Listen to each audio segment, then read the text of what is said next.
বন্ধুরা আশা করি তোমরা সবাই ভালো আছো। তোমার চ্যানেলে তোমাদের সবাইকে স্বাগতম। তো আজ আমরা আলোচনা করব একাদশ শ্রেণীর সেকেন্ড সেমিস্টারের সম্পূর্ণ সিলেবাস, কোশ্চেন প্যাটার্ন, কি কি পড়তে হবে, কোথা থেকে কিভাবে কি প্রশ্ন আসবে তার যাবতীয় আলোচনা।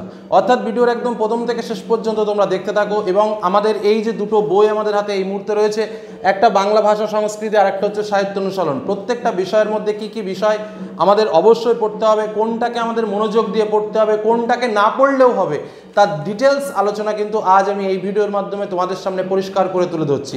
আশা করব তোমরা বিষয়গুলো পরিষ্কারভাবে বুঝে নেবে এবং সেইভাবে পরবর্তীতে পড়াশোনা করবে। তাহলে দেখবে টোটাল যে সিলেবাস রয়েছে এই টোটাল সিলেবাসে পড়া লাগবে না, তার হাফ পড়াশোনা করলেও কিন্তু তোমরা ফুল মার্কস পেতে পারবে।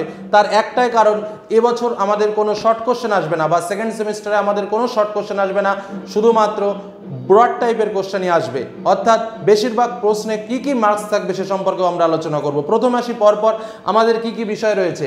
গল্প, কবিতা, নাটক, পূর্ণাঙ্গ সহায়ক গ্রন্থ, বাংলা শিল্প সাহিত্য সংস্কৃতির ইতিহাস এবং প্রবন্ধ রচনা। এই মোট ছটা বিষয়, গল্প, কবিতা, নাটক, পূর্ণাঙ্গ সহায়ক গ্রন্থ, বাংলা শিল্প সাহিত্য সংস্কৃতির ইতিহাস এবং প্রবন্ধ রচনা। এই মোট ছটা বিষয় রয়েছে আমাদের সিলেবাসে। তার মধ্যে বলে রাখি, এই যে সাহিত্য অনুশীলন এই যে বইটা রয়েছে, এই বইয়ের মধ্যে আমাদের রয়েছে গল্প, কবিতা, নাটক এবং পূর্ণাঙ্গ সহায়ক গ্রন্থ। কি বললাম? এই বইটাতে আমাদের রয়েছে গল্প, কবিতা, নাটক, পূর্ণাঙ্গ সহায়ক গ্রন্থ। তোমরা তোমাদের বইয়ের প্রথম পৃষ্ঠা যখনই খুলবে, তখন যে বিষয়টা তোমরা পরিষ্কারভাবে দেখতে পাবে, একদম সেমিস্টার 2তে এখানে দেখো স্পষ্ট করে লেখা রয়েছে গল্প ছুটি, তেলেনাপোতা আবিষ্কার, কবিতা ভাব সম্মিলন, লালন সহ ফকিরের গান এবং আরেকটা হচ্ছে নুন। ঠিক আছে, এই পাশে আছে। আর নাটক হচ্ছে তোমার আগুন। আর পূর্ণাঙ্গ সহায়ক গ্রন্থ এখানে যেটা পঞ্চতন্ত্র, সৈয়দ মুস্তফা আলীর লেখা, বই কেনা, আজব শহর কলকাতা, 25শে বৈশাখ এবং আড্ডা। এই সম্পূর্ণ লিস্টটা কিন্তু তোমরা পেয়ে যাবে এই বইটা থেকে। আর বাংলা শিল্প সাহিত্য ও সংস্কৃতির ইতিহাস যে মূল পাঠটা, সেটা তোমরা পাবে এই বই থেকে। এবং এই বইয়েও তোমরা পেয়ে যাবে, দেখবে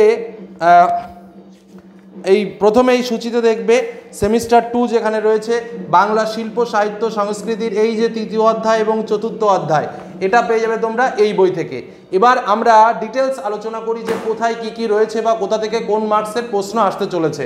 দেখো, প্রথমেই বলে রাখি, আগে আমি কি কি রয়েছে সেটা বলে রাখি। গল্পের মধ্যে আমাদের কি কি রয়েছে? ছুটি, তেলেনাপোতা আবিষ্কার, এই দুটো। কবিতার মধ্যে আমাদের রয়েছে ভাব সম্মিলনী, লালন সহ ফকিরের গান এবং আরেকটা হচ্ছে নুন জয় গোস্বামীর। নাটকের মধ্যে রয়েছে আগুন। পূর্ণাঙ্গ সহায়ক গ্রন্থের মধ্যে বই কেনা, আজব শহর কলকাতা, 25শে বৈশাখ এবং আড্ডা। আর বাংলা শিল্প সাহিত্য সংস্কৃতির ইতিহাসের মধ্যে আধুনিক বাংলা সাহিত্য এবং লৌকিক সাহিত্য। আর প্রবন্ধ রচনার মধ্যে হচ্ছে মানস মানচিত্র আর বিতর্ক। এই মানস মানচিত্র বুঝে অত লাভ নেই, সহজে বুঝবে যে বাংলায় যেটা আমরা মাধ্যমিকে রচনা করে এসেছি সেই রচনাটা। শুধু এখানে মজার বিষয়টা কি, এখানে রচনার পয়েন্টগুলো দেওয়া থাকবে, 1, 2, 3 এরকম করে পয়েন্টগুলো দেওয়া থাকবে। সেই পয়েন্টের উপর বেস করে তোমাকে রচনাটা লিখতে হবে। গেল, তাই ছাড়া কোনো বিষয় নেই। আর একটা বিষয় আছে বিতর্ক, সেই বিতর্কটা আলাদাভাবে শিখতে হয়, তবে তোমাদের ক্ষেত্রে যেটা সুবিধা হবে কোনটা সেটাও বলে দেব। এবার আসো প্রশ্নমান, কিভাবে কি প্রশ্ন আসবে। দেখো, গল্প থেকে আমাদের দুটো প্রশ্ন আসবে, খুব ভালো করে। এই জায়গাটাই কিন্তু সব থেকে চালাকির জায়গা। আমি তোমাদের প্রথমেই যেটা বললাম যে হাফ পড়াশোনা করলেও তোমরা ফুলফিল অ্যান্সার করতে পারবে, সেটা কিভাবে দেখে নাও। আমি কি বললাম? গল্প থেকে দুটো প্রশ্ন আসবে, একটা প্রশ্নের উত্তর করতে হবে। তাহলে ছুটি থেকে একটা প্রশ্ন আসবে আর তেলেনাপোতা থেকে একটা প্রশ্ন আসবে। দুটো প্রশ্ন, যে কোনো একটার উত্তর আমাকে করতে হবে। কথাটা কি বোঝা গেল? একটাই 5 মার্কের প্রশ্ন আসবে। তবে 5 মার্কের যে প্রশ্নের কথা আমি বলছি, সেই 5 মার্কের কোশ্চেন ভাগ হতে পারে 2+3, এরকমভাবেও কিন্তু ভাগ হতে পারে। অর্থাৎ প্রশ্নটা 2+3 অথবা 5, এইভাবে কিন্তু প্রশ্নটা আসবে। বোঝা গেল কি বললাম? এবার যেটা চালাকি, কেউ যদি মনে করো যে স্যার আমি শুধু ছুটি পড়বো, তেলেনাপোতা আবিষ্কার পড়বো না, কিচ্ছু যায় আসে না। বা কেউ যদি মনে করো আমি তেলেনাপোতা আবিষ্কার পড়বো, আমি ছুটি পড়বো না, কোনো ব্যাপারই না। এই দুটো পড়ার দরকার নেই, যে কোনো একটা যদি ভালো করে পড়তে পারো তাহলেই কমন আসবে। তার কারণ কি আমি বললাম যে এখান থেকে একটা আসবে, এখান থেকে একটা আসবে, যে কোনো একটা থেকে আমাকে লিখতে হবে। তাহলে আমি যদি যে কোনো একটা ভালো করে পড়ি তাহলেই কিন্তু আমি প্রশ্ন কমন পেয়ে যাব। বোঝা গেল পরিষ্কার কথা কি বললাম? তাহলে তোমাদের সব থেকে ভালো করে যে কোনো একটা, যেটা তোমার কাছে সহজ মনে হয়। আমাদের চ্যানেলে ইতিপূর্বে তেলেনাপোতা আবিষ্কারের সম্পূর্ণ ডিটেলস অক্ষরভিত্তিক ব্যাখ্যা দেওয়া রয়েছে, আমি তার লিঙ্ক ডেসক্রিপশন বক্সে দিয়ে দেবো এবং অন্যান্য যেগুলো রয়েছে সেগুলোও খুব তাড়াতাড়ি তোমাদের সামনে শেয়ার করে দেবো। তাহলে এই হলো মূল বিষয়। তাহলে চালাকিটা কোথায় গল্পের ক্ষেত্রে বুঝতে পারলে নিশ্চয়ই হলো। এবার আসো কবিতা। কবিতা থেকে আমাদের 3টে কবিতা রয়েছে, ভাব সম্মিলনী, লালন সহ ফকিরের গান, আর একটা হচ্ছে নুন। কবিতা থেকেও ঠিক একইভাবে 2টো প্রশ্ন আসবে, একটা প্রশ্নের উত্তর লিখতে হবে। তাহলে দেখো, ভাব সম্মিলনী, লালন সহ ফকিরের গান এবং নুন, এই 3টের মধ্যে যে কোনো 2টো কবিতা ভালো করে পড়ো। কি বললাম? যে কোনো 2টি কবিতা ভালো করে পড়ো। তাহলে মানে যেহেতু 2টো প্রশ্ন আসবে, এই 3টে কবিতা থেকে 2টো প্রশ্ন যদি কমন আসে, তাহলে যে কোনো 2টো কবিতা যদি তুমি ভালো করে পড়ো, তাহলেই কিন্তু তোমার একটা কোশ্চেন নিশ্চিত কমন হবে, এমনকি 2টোও কমন হতে পারে। কি বললাম বোঝা গেল? আর একটা কবিতাকে যদি একটু স্লোলি রাখো কোনো ব্যাপার নেই, অর্থাৎ 3টে কবিতাই বুঝে রাখবে। এখানেও তাই, সবকটা পড়ার দরকার পড়ে রাখবে, না পড়ে রাখবে না, কিন্তু একটাকে বিশেষভাবে জোর দিয়ে পড়বে। আর কবিতার ক্ষেত্রেও যা বললাম তাই, 3টে কবিতা রয়েছে, 3টের মধ্যে 2টোকে বিশেষ জোর দিয়ে পড়বে। কি বললাম বোঝা গেল? এখানেই কিন্তু চালাকিটা, যেটা তোমাকে কেউ শেখাবে না। নেক্সট নাটক রয়েছে, নাটক আগুন। আগুনটা পড়তেই হবে, কারণ আমাদের কিছু নেই, এখান থেকে 2টো প্রশ্ন আসবে, একটা প্রশ্নের উত্তর করতে হবে। আর কবিতা থেকেও তাই বললাম, 2টো প্রশ্ন আসবে, একটা প্রশ্নের উত্তর করতে হবে। গল্প থেকেও তাই, 2টো প্রশ্ন আসবে, একটা প্রশ্নের উত্তর করতে হবে। নেক্সট আমরা আসি পূর্ণাঙ্গ সহায়ক গ্রন্থ। মজাটা কোথায় দেখো, এখান থেকে 2টো প্রশ্নের উত্তর করতে হবে একমাত্র। পূর্ণাঙ্গ সহায়ক গ্রন্থ সবথেকে মূল্যবান, কারণ এখান থেকে 10 মার্ক, গল্প থেকে 5 মার্ক, কবিতা থেকে 5 মার্ক, নাটক থেকে 5 মার্ক। কিন্তু দেখো, পূর্ণাঙ্গ সহায়ক গ্রন্থ থেকে 10 মার্ক রয়েছে পঞ্চতন্ত্র থেকে। এই পঞ্চতন্ত্রের মধ্যে 4টে গল্প আছে, বই কেনা, আজব শহর কলকাতা, 25শে বৈশাখ আর আড্ডা। মজাটা কোথায়? এই 4টে অধ্যায় থেকে এখান থেকে একটা প্রশ্ন আসবে, এখান থেকে একটা প্রশ্ন আসবে, এখান থেকে একটা প্রশ্ন আসবে, এখান থেকে একটা প্রশ্ন আসবে। তাহলে মোট কটা প্রশ্ন এলো? মোট 4টে প্রশ্ন এলো। আমার লিখতে হবে কটা? 2টো। তাহলে এই 4টে না পড়ে যদি আমি 2টোকে ভালো করে পড়ি, একদম সলিড পড়া পড়তে হবে কিন্তু 2টোকে, তাহলেই কিন্তু আমি পরীক্ষাতে কমন পেয়ে যাব। তাহলে এখানে কি, যে কোনো 2টো গল্প ভালো করে পড়ো, যে কোনো 2টি, 4টিও পড়া লাগবে না। বোঝা গেল কি বললাম? তাহলে যে কোনো 2টি গল্প ভালো করে পড়লেই কিন্তু তুমি 2টো প্রশ্ন কমন পেয়ে যাবে। এইগুলো হচ্ছে চালাকি শিখিয়ে দিচ্ছি।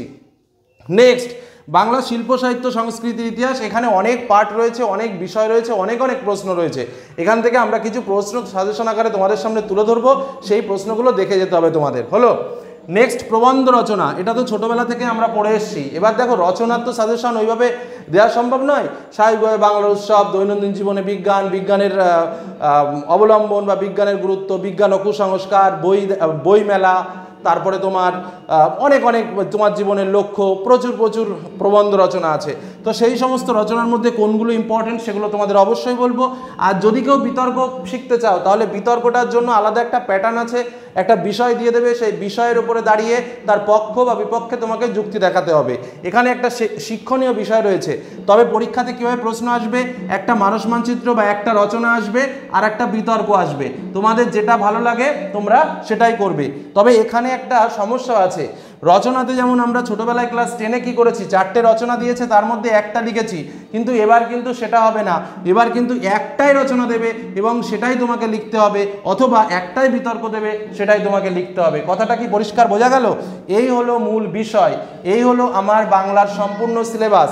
আর একটা কথা আলোচনার প্রসঙ্গে অবশ্যই বলে রাখা দরকার, গভর্নমেন্টের একটা রুলস আছে। সেই রুলসে কি বলছে?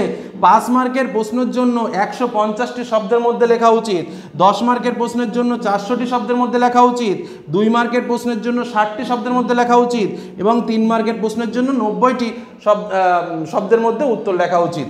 এই হলো আমাদের টোটাল কোশ্চেন প্যাটার্ন, আমাদের সিলেবাস, কোথা থেকে কিভাবে কি প্রশ্ন আসবে তার আলোচনা। তার সাথে আমি আরও একটা জিনিস এখানে নোট করে দিয়েছি, যেটা ছুটি আমাদের বইয়ে 31 পৃষ্ঠায় আছে, তেলেনাপোতা আবিষ্কার 40 পৃষ্ঠায়, ভাব সম্মিলনী 48 পৃষ্ঠায়, লালন সহ ফকিরের গান 49 পৃষ্ঠায়, নুন কবিতাটা 50 পৃষ্ঠায়, আগুন নাটকটা 51 পৃষ্ঠায়, পঞ্চতন্ত্রের মধ্যে বই কেনাটা 62 পৃষ্ঠায়, আজব শহর কলকাতা 67 পৃষ্ঠায়, 25শে বৈশাখ 69 পৃষ্ঠায়, আড্ডাটা 72 পৃষ্ঠায়, আধুনিক বাংলা সাহিত্য 73 পৃষ্ঠায়, লৌকিক সাহিত্য 123 পৃষ্ঠায়। এই হলো আমাদের সম্পূর্ণ সিলেবাস, সম্পূর্ণ কোশ্চেন প্যাটার্ন, কোথা থেকে কীভাবে পড়তে হবে এবং চালাকির যে জায়গাগুলো আছে সেগুলোও তোমাদের সামনে শেয়ার করলাম।